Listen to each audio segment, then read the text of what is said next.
welcome to Men of Steel. I'm Jeremiah Castile, and we're coming to you from Black Watch Sports Performance here in Birmingham, Alabama. Have an awesome co-host on this Monday. I'm Simeon Castile. Everybody, thanks for tuning in to our third episode of Men of Steel. And we are coming off of a weekend of some exciting football. Actually starting on Friday night with the Thompson Warriors taking on the Hewitt Trustful. That game was on ESPN2. If you didn't get to check out that game, you missed an awesome high school football game. Hewitt got out to a fast start. They were up 21-0 in the first quarter. Yeah. And, I mean, after that, man, Thompson, I mean, it was just a great game. Thompson came back, had some huge plays in the game from Leah and really Shad Bird running the football. Man, that game was just an awesome game to watch. Well, from watching it on ESPN2, what you don't want some of your players doing is celebrating on the sideline in the first quarter. Yes. You definitely don't want that. I guess Hewitt had to learn the hard way. They were, I guess, celebrating a little prematurely. And, you know, man, Thompson, they did a great job of just staying with it, sticking with it, and not giving up, man. And it was really a sight to see. Well, big-time game. I say big time because we had 6 commitments, University of Alabama commitments, 2 from Thompson, and 4 from Hewitt. Yeah. So I don't remember a game where we've had that many commitments from both ball teams. Yeah, then I mean, if you didn't see that game, you missed a good one. But we definitely wanted to touch on that game. Shout out to the Warriors. Great comeback win for them.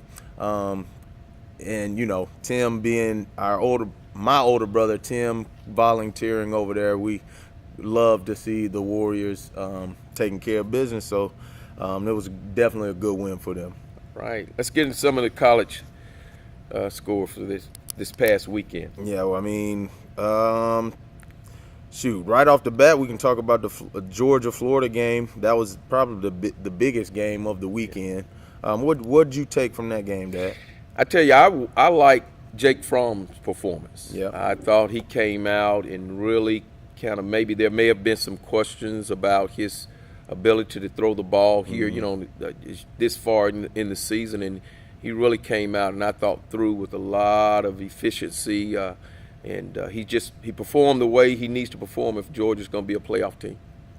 Yeah, and I mean, I think it was a huge win for Georgia overall. But I'm with you. Jake Fromm was getting a lot of flack for his play up until this point. And I feel like he did a good job of putting the doubters, putting that to rest. With the win over Florida, and a lot of it had to do with his arm and making some plays. But there's a lot of things that affect a quarterback's play. People, you know, if you're not really know football that well, you can not understand. You can just sit there and say, well, he's not completing the, he's not getting the ball to it. But a lot goes into that. It's the lineman, how well are your linemen blocking, the scheme of the defense. It's so many things. So it's, you know, obviously the quarterback gets a lot of praise when things are going great, and then when things aren't going so great, you know, they take the brunt of the criticism. So I definitely understand what you mean. Who we have next? Clemson, man.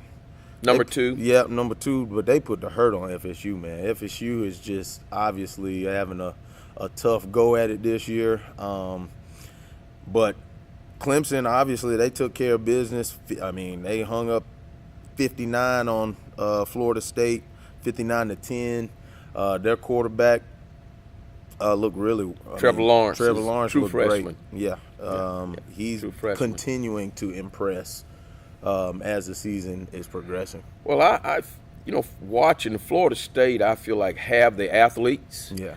But when I watch the game, to me, where there has to be tremendous improvement is in the discipline, the discipline of the players. You know, when you play a football game, Yeah, it's just you have to be focused on what your assignment is. If you're a defensive back, what is my assignment? If I'm a defensive tackle, what is my assignment? Not I can't be focused on trying to fight the opposing player and getting into fights, talking. That I think that is a distraction. If they can get that area cleaned up, tremendous talent on Yeah, I mean, Florida State has always had talent. I just think, that obviously, to touch on what you said, they just need someone that is going to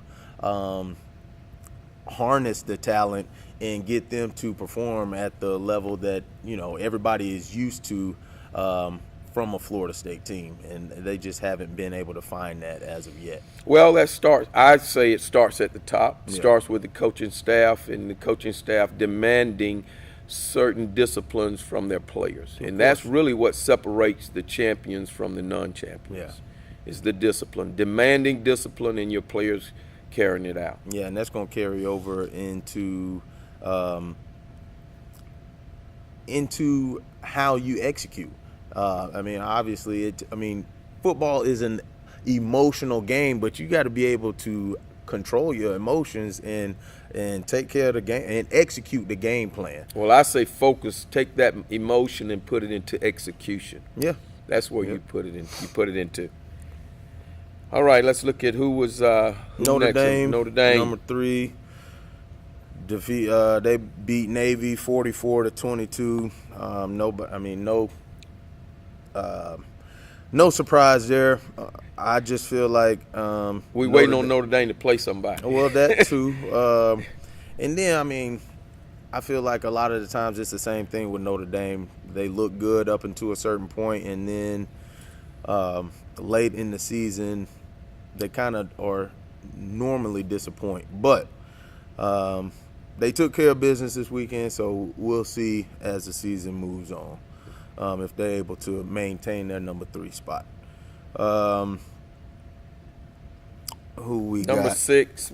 Number 6, Texas. They lost to Oklahoma State. I think that was a big loss this past Saturday. Yeah, Texas was in position to really put themselves in the playoff picture at number 6. Mm-hmm.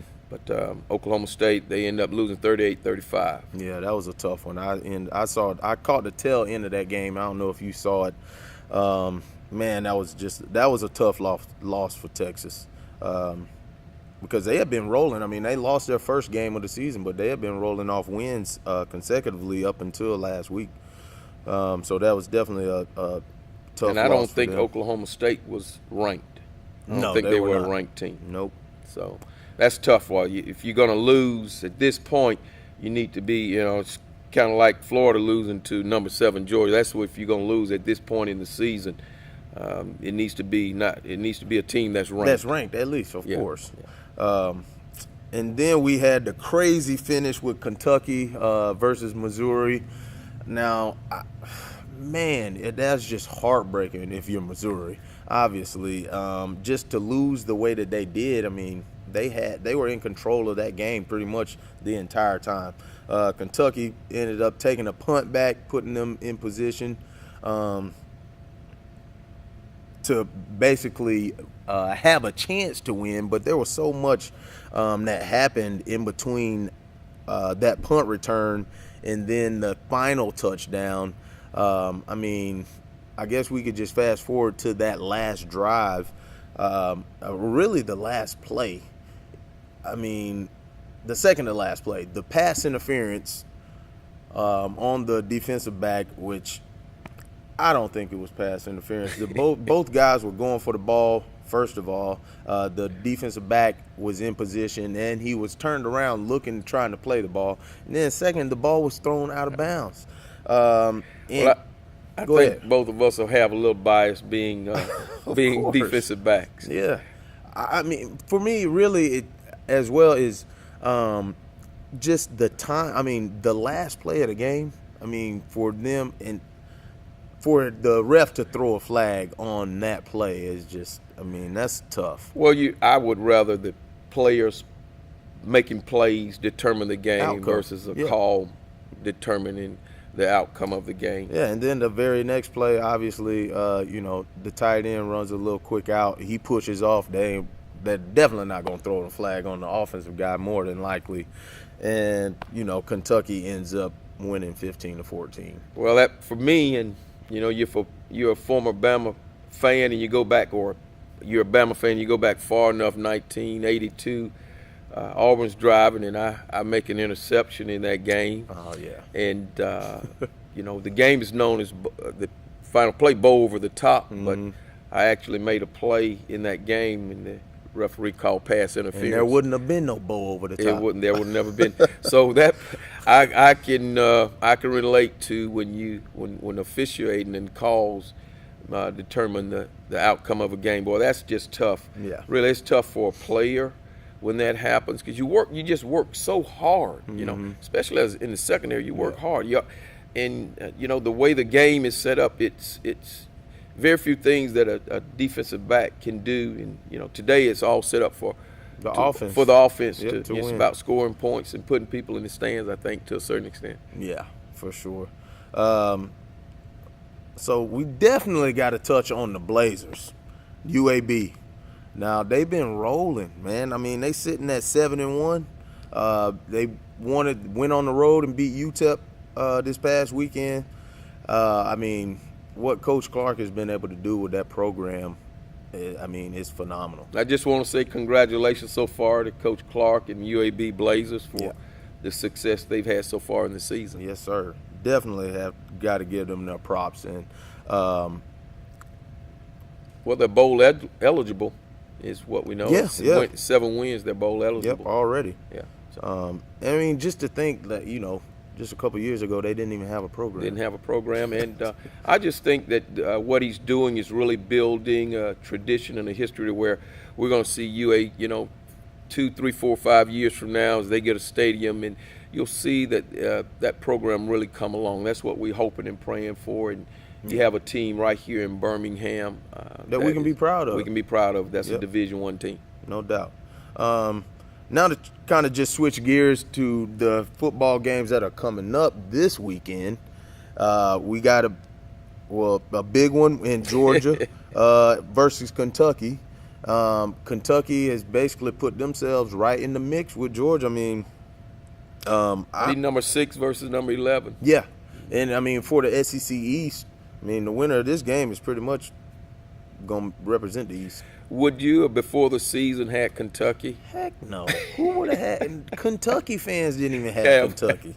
No, man. We're not talking about basketball. We're talking about football. And, for them to be in the position that they're in, it's awesome for them, but I honestly think it's going to be kind of short-lived. Let me ask you a trivia question. Which coach coached the University of Kentucky and won the last SEC football championship? That I have no idea. You got to go do some history. You got to go look up. Who is it? Paul W. Bryant. Oh, my gosh. Coach Bryant. Coach Bryant? Yes. Do you know the year? I don't remember the year. I'm thinking 1949, Man, come on. Somewhere in there. But you can look up that. Wow. Coach Bryant. I think it was maybe the only one that SEC they've won championship in that they football. won. Yeah. That's crazy. That's how far back you got to go. That's how far back. Well, they got a chance this year. They put themselves in position to represent the East in the SEC. But I honestly, I think if they play like they did last week versus Georgia, man, Georgia gonna make slight work of them. In my opinion. Okay. So you're picking Georgia for this? Of course. One? Okay. Yeah, I think Georgia gonna beat them pretty bad. Okay. I have to agree with you. I give it to Georgia. Probably 3 touchdowns. 3 touchdowns? Yeah. I can see that too. Let's look at what else we got. Penn State versus Michigan coming up. I think that, man, Michigan has been playing well. I think that they're going to be able to, and it's at home. I think Michigan is going to, I give them the nod over Penn State. I think I give them, I'm giving them 2 touchdowns. Number 5 versus number 14. I think. So you taking Michigan as well? Yes. Okay. What about the matchup between West Virginia and Texas? Number 12 versus 15. I'm going to go with West Virginia. Really? Yes. I think West Virginia will pull that one out. Well, Texas coming off a tough loss. I think that they're gonna bounce back, and they're gonna get the W this week. And then obviously the most important game. No, let's talk before let's Auburn in Texas A&M. Oh, yeah, well, that's Auburn, definitely Texas not the A&M. most important game. But Auburn does play Texas A&M this weekend, and I mean Auburn is just so unpredictable to me. I would say I would want to lean towards A&M, but you just never know what you're gonna get from Auburn. So, man, I think this one is a toss-up, honestly. I like Auburn. You think they're gonna win I think it? Auburn will win the game. Man. I think Auburn will beat it. I'm not gonna go that far. If I had to choose, I would get A&M to nod. But I think it's gonna be a toss-up regardless. All right. So now we can move on We can towards move the on. game that Yeah. everybody wants to talk about. Bama versus LSU. It's gonna be a great atmosphere. It always is when you're playing at LSU. Night game, number 1 versus number 4.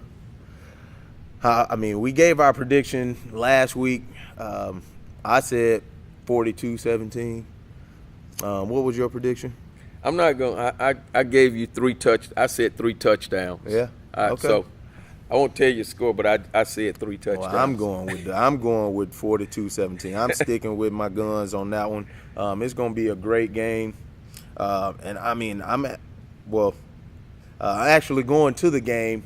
This will be my first time really going as a fan. To LSU, so I'm looking forward to it. My wife is a huge LSU fan, and her dad, John, I know he's gonna have it all decked out with the tailgating and the whole experience down there in Death Valley. So I'm looking forward to it. Well, it's a great place. It's a great atmosphere, and when I look back at my experience, the first as a freshman in 1979, we went down there, and it rained. And we ended up, it was a defensive struggle. Yeah. I mean, when I say it rained, it was one of those monsoons, and we eked out a 3-0 Man. as we beat LSU. And I think Coach Bryant during the 70s, 80s decade had like 10 straight victories Versus LSU? versus LSU. Man. Well, I know we're sitting at 7 right now. 7 in a row versus LSU. Hopefully. Is it that many? I didn't realize it was 7. Yeah, it's 7. Last time they beat us, I think, was 2011. Okay. But it's going to be a tough game. I think obviously this is going to be our biggest test of the year so far. But man, I don't see their quarterback being able to put up the points to be able to beat Alabama. And I definitely don't think that they're going to be able to just line up and run the ball down our throat. So I feel like defensively we can stack the box and just challenge their quarterback Burrow to see if he can beat us. Just overall, I really like about our offense and defense. This is probably to me one of the most balanced offensive defensive teams, speed-wise, just on both sides of the ball that Coach Saban has put together at the University of Alabama, and so it's a team that's very difficult to beat. A lot of times people say it's really Alabama has to beat themselves. Yeah. I think we go down and we're playing, we're focused, and that they'll come out with the win. I think so too. Now, obviously, both teams are coming off a bye week. So I know, obviously, we both played. I used to look forward to the bye weeks just because, the grind that goes into the season. And, really, the bye week for me was kind of a chance to recharge, refocus, and kind of, get ready for the second half of the season. My word is rest. Yeah. Amen. You'd be amazed at how you get 24, 48, 72 hours away from, the practices, and your Just body from can, football. as you said, rejuvenation, the rest, man, just being able to take a break, because you've been going since August with it. And so it's amazing how the body can respond when it gets a little rest in you. at that point your legs have been sluggish. You're tired, and you're just looking for a chance to Just a little break. just a little break, Yep. and be able to get some rest. It's almost just like a shot in the arm, like, coming off of the bye week, getting ready for the next game. I mean, it's just like, okay, man, you able to relax, recoup, and then, I mean, obviously with a game as big as this one, I mean, you ready to hit the ground running for the second portion of the season. So, man, I know for me every year I used to look Joker used to look forward to the bye week. So I think it's going to be obviously important for both teams being able to rest and Get players back. Yeah. That's players that's got little nicks here and there. They got a chance to rest, to recoup, and get healthy. Yep. You can really get your team healthy for Yeah. guys that don't have serious injuries. in this game. I mean, look, I know LSU is going to bring it.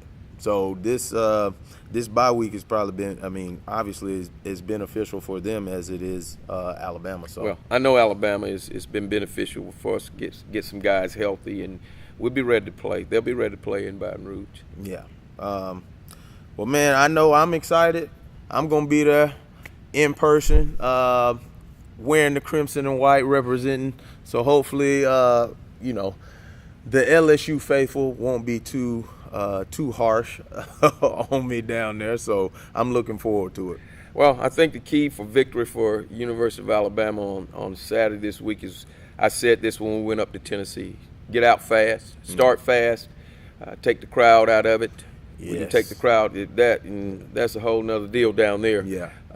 And so That's we gonna be get out huge. fast, start fast, take the crowd out of it, and just do what we've been doing all year on offense and what we've been doing all year on defense.